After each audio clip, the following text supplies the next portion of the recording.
Bonjour peuple de Studio 210, immense et agréable joie de vous retrouver ce dimanche, l'instant d'un entretien dans un premier temps avec le pasteur Ange Bienvenu à Luna, puis avec l'apôtre Ted Mboko Resh Mboussa. Les notes que j'ai sous mes yeux indiquent que Ted Mboko vient de Pointe-Noire, église Parole de Vie. Évidemment, Marielle Bakatoula, notre entretien avec le pasteur ponténégrin Ted Mboko se fera autour du thème « Jésus pleure ». Mais avant d'en arriver à lui, nous recevons d'abord le pasteur Ange Bienvenu à Luna, toujours autour de la marque de la bête. Ce dimanche, ce matin plutôt, le thème est plutôt un mot d'ordre « Préserve-toi de la marque de la bête ». Pasteur, bonjour. Bonjour. Alors, pasteur, il y a de spéculations autour de cette fameuse marque de la bête et les théories à ce sujet sont bien vieilles comme le monde dimanche dernier et comme les dimanches d'avant. Vous vous êtes prononcé à ce sujet, c'est vrai, mais dites-nous si elle est invisible, cette marque. Vous l'aviez dit dernièrement. Aujourd'hui, redites-le. Comment reconnaître la marque de la bête? Merci, madame journaliste. Préserve-toi de la marque de la bête. Et nous avons abordé cette question depuis le dimanche passé. Alors, lorsqu'on parle d'une marque, la marque, c'est un signe qui est matériel, visible, une empreinte que l'on met sur une chose pour le distinguer. Bonjour. Alors, 210, le mot bête en grec, nous avons dit que ça vient du mot grec thérion. Et lorsqu'on parle de thérion, c'est un animal qui est cruel. Et c'est un animal qui est indomptable, un monstre qui est redoutable. Alors, ce monstre, une fois que tu te retrouves, tu tombes entre ses mains, et c'est difficile pour toi pour s'en échapper. Alors, d'une manière générale, lorsqu'on parle de la bête représente une puissance destructrice, féroce, et la bête, autrement dit, c'est le diable. Alors, lorsqu'on parle aussi de la marque de la bête, parler de la marque de la bête, c'est le cachet du diable. Parler de la marque de la bête, c'est sa signature. Et parler de la marque de la bête, c'est le sceau que le diable met sur tout ce qui lui appartient. Et nous prenons le cas avec les chrétiens. Écoute ce que nous dit Romains 8, 9. Si quelqu'un n'a pas l'esprit de Christ, il ne lui appartient pas. Donc, si tu appartiens à Christ, tu as le Saint-Esprit qui est en toi. Et également, si tu appartiens, parce que lorsque nous parlons du Saint-Esprit, le Saint-Esprit, c'est le sceau de Dieu. En nous, les chrétiens. Si tu appartiens à Christ, tu dois avoir la signature de Christ. C'est le Saint-Esprit. Maintenant, si tu appartiens au diable, alors tu as également son sceau. Et parler du sceau. Et ici, c'est cette marque que nous parlons de la marque de la bête. Alors, pasteur, est-ce qu'il s'agit même de la même marque de la bête dont évoque Apocalypse 13, verset 3? Ok. Apocalypse 13 et... La Bible évoque ça du premier verset jusqu'au troisième verset, exactement. Alors, ici, Jean aborde cette question. Et lorsque Jean aborde cette question, on n'a pas le temps de lire ça, et les bien-aimés peuvent lire ça depuis chez eux. Alors, Jean aborde cette question. Quand Jean aborde cette question, la Bible dit que Jean voit 4 animaux.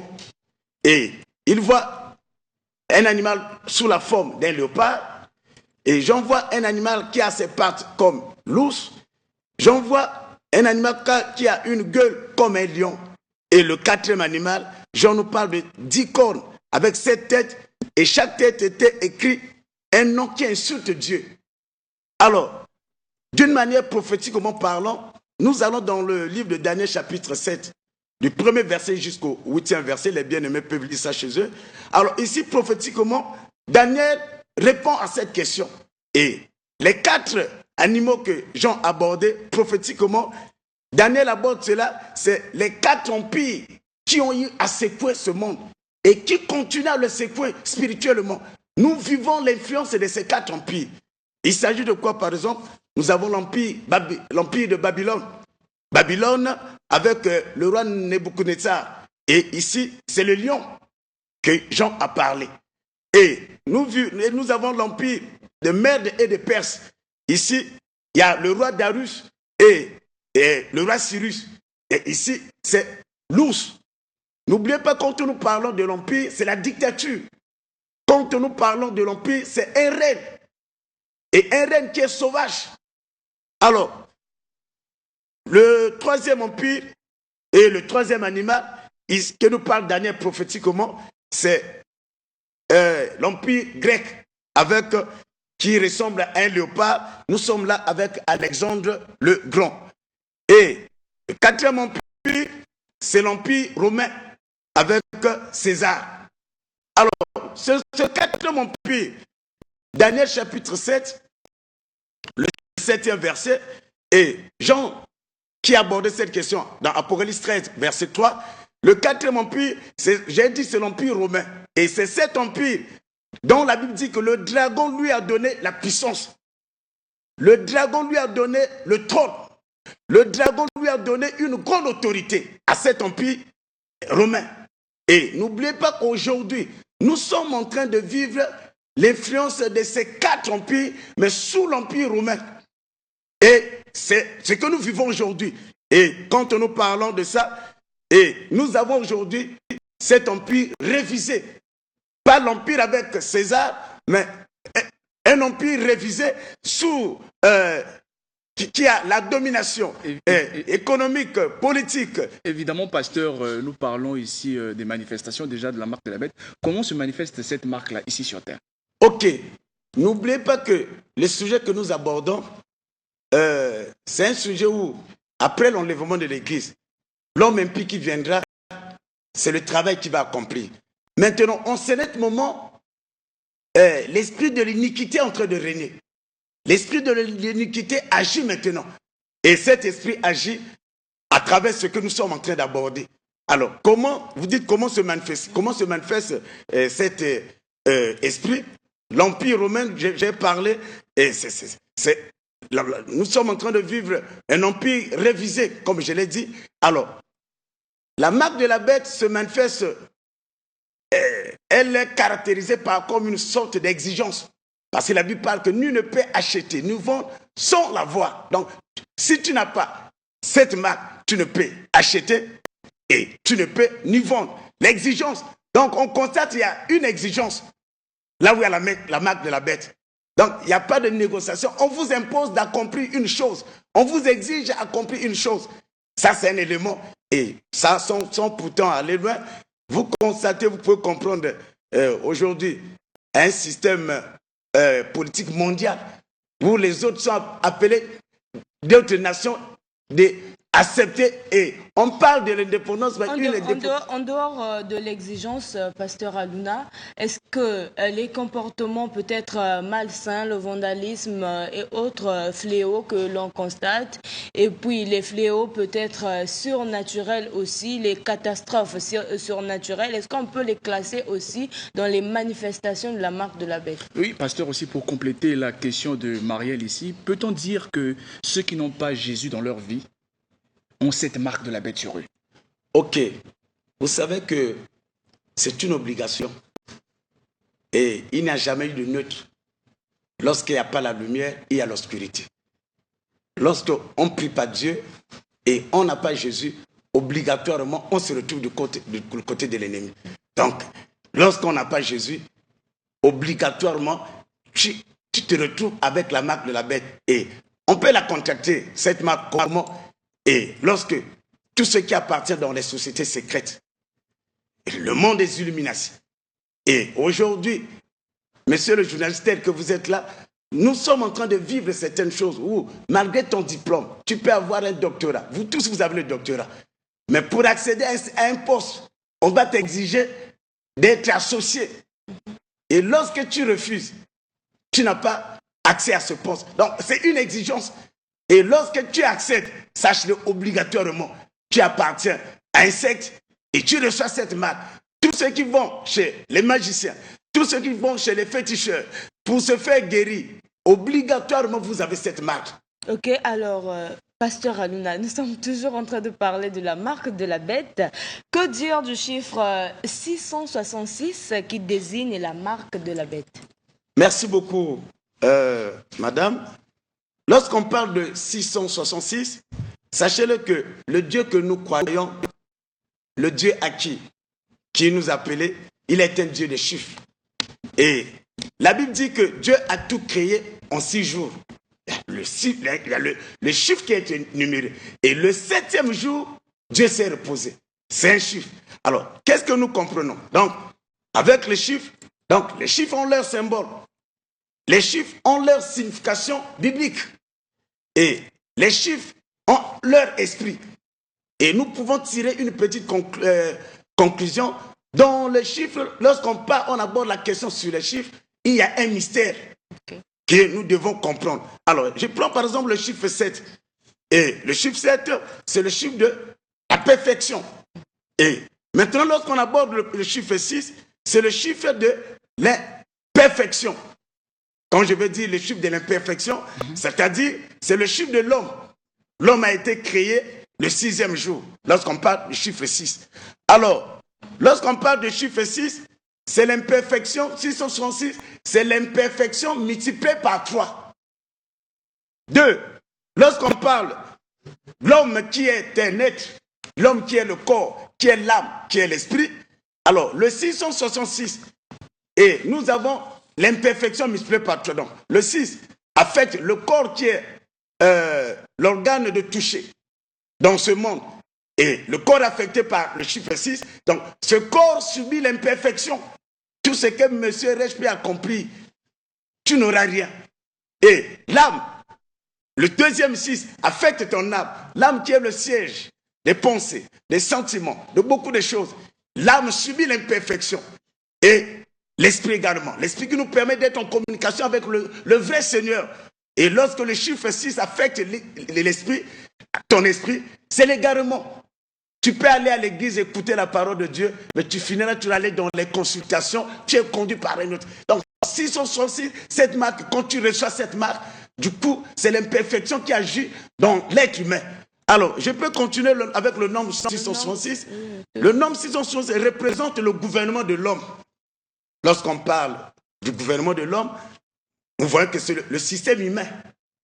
Lorsqu'on parle du gouvernement de l'homme, nous parlons d'un système incapable avec les solutions humaines.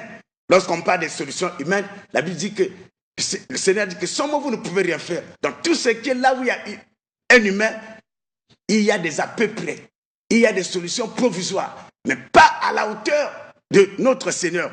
Donc d'où le chiffre 666, c'est le chiffre du gouvernement humain, d'une manière brève. Voilà. Merci pour vos éclaircissements en ce qui concerne le nombre 666. Nous poursuivons cet entretien, Pasteur Aluna. Finalement, que faut faire pour se débarrasser de la marque de la bête? Merci, madame. Lorsque, une fois, on se retrouve de l'autre côté, une fois, lorsqu'on a cette marque, et le problème est que si vous recevez cette marque, parce que les gens se disent que peut-être, comment quelqu'un peut se retrouver avec cette marque, comment le connaître, comment le savoir. Et lorsque vous retrouvez cette marque, vous avez cette marque en vous. 1, il y a l'esprit de l'égarement qui vous conduit maintenant. Et 2, vous n'accepterez jamais qu'on vous parle du Seigneur. Et aujourd'hui, nous avons des gens qui agissent Jésus-Christ et on parle négativement de Dieu. Et comme ça, là, puisque le Saint-Esprit m'aborde, le Saint-Esprit me conduit, le Saint-Esprit, je suis conduit par lui, tout ce que je fais, c'est le Saint-Esprit seulement qui s'exprime en moi. Parce qu'après cet entretien, quand je vais rester, après cet entretien, lorsqu'on me dit, reprends ce que tu as dit avec tous les détails, ce serait impossible pour moi. Donc quelqu'un qui a l'esprit de l'égarement, quelqu'un qui n'aime pas le nom de Dieu, le nom de Jésus, quelqu'un qui ne veut pas aller et être dirigé, accompagné par cette volonté, voilà parmi les signes. Donc il y a l'incrédulité. Donc d'où, pour s'en débarrasser, madame, il faut se repentir. On doit se repentir, revenir à Dieu. Parce que la Bible dit que avec Jésus, Tout pouvoir lui a été accordé. Dans le ciel, sur la terre, tout pouvoir. Le pouvoir de pardonner les péchés.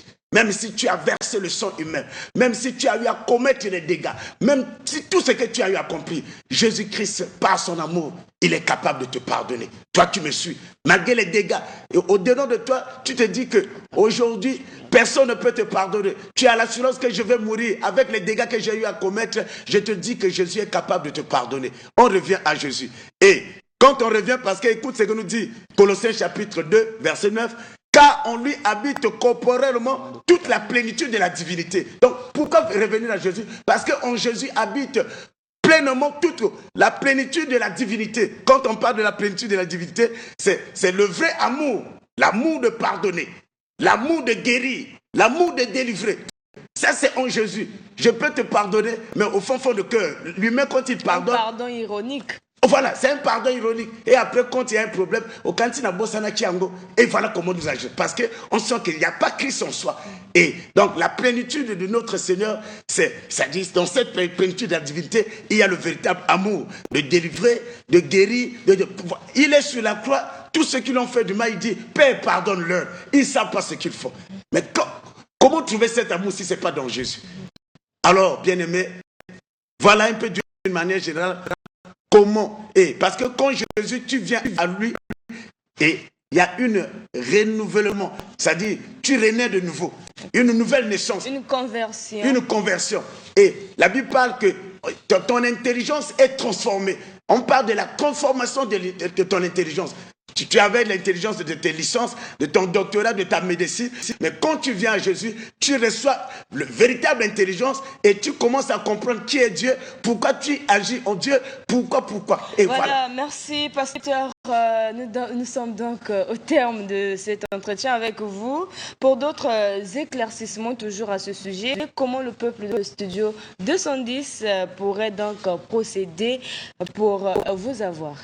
Oui, je suis au 00 242 06 663 71 52 00 242 06 663 71 52.